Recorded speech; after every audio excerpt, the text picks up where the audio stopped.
तो चीन के सारे पड़ोसी देश अब सावधान हो जाएं, सतर्क हो जाएं, चाहे वो भारत है, वियतनाम है, ताइवान है या जापान है। किसी ना किसी पर तो चीन अब सैन्य कार्रवाई करेगा ही करेगा। और ऐसा क्यों कहा जा रहा है? तो इसके पीछे है चीन के राष्ट्रपति शी जिनपिंग का इतिहास। 2013 में जब से वो चीन के राष्ट्रपति बने हैं, तब से लेकर आज तक जब भी वो घरेलू मोर्चे पर घिरे हैं, उनकी आलोचना होती है या फिर चीन के अंदर कोई बड़ी तबाही आती है, तो वो सबसे पहले क्या करते हैं?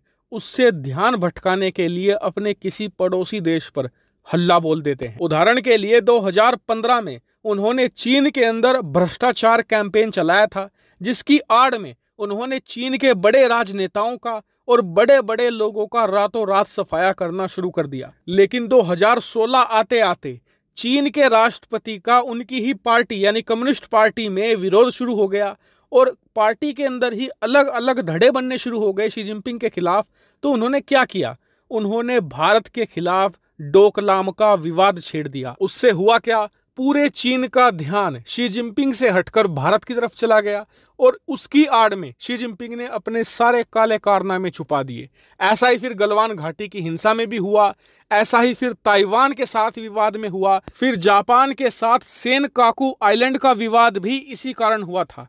तो ये शी जिनपिंग का इतिहास रहा है। और आज जो चीन में हुआ है वो कोई कांड नहीं है छोटा मोटा, ये तो पूरी एक त्रासदी है जो शी जिनपिंग ने खड़ी करी है। और इससे चीन को कितना नुकसान हो रहा है, स्क्रीन पर आप आर्टिकल देखिए।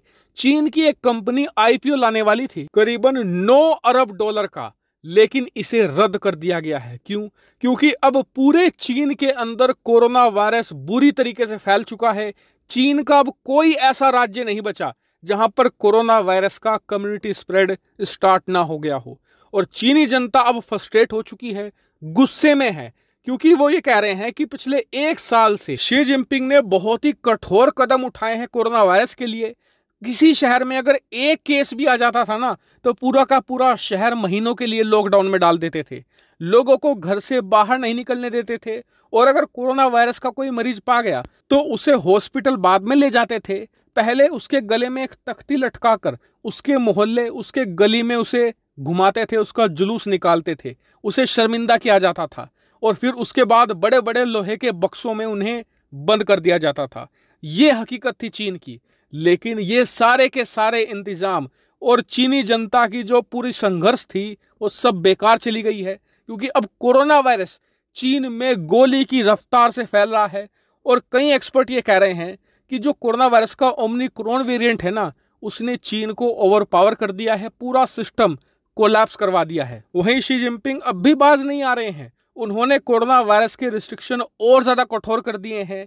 जो बड़े बड़े शहर थे जैसे कि शंघाई को पूरी तरीके से लॉकडाउन में डाल दिया है। शंघाई चीन के लिए ऐसा ही है जैसा कि हमारे लिए दिल्ली, मुंबई। और स्क्रीन पर आप देखिए किस तरीके की पैनिक बाइंग हो रही है इस समय चीन के अंदर। लोग ग्रोसरी स्टोर में या फिर सुपरमार्केट में लंबी लंबी लाइन लगा रहे हैं, क्योंकि उन्हें पता है कि चीनी सरकार कुछ ही घंटों के अंदर बहुत ही बड़ा कोरोना लॉकडाउन लगाने जा रही है, जो 6-7 महीने भी चल सकता है। ऐसे में ज्यादा से ज्यादा खाने पीने की चीजें घर में स्टोर करके ही जान बच सकती है। वहीं जो चीन को समझने वाले लोग हैं, चीन के जानकार हैं, वो ये बता रहे हैं कि शी जिनपिंग के इन कड़े कदमों के खिलाफ ना सिर्फ चीनी जनता है, बल्कि उनकी ही कम्युनिस्ट पार्टी में बहुत सारे लोग हैं।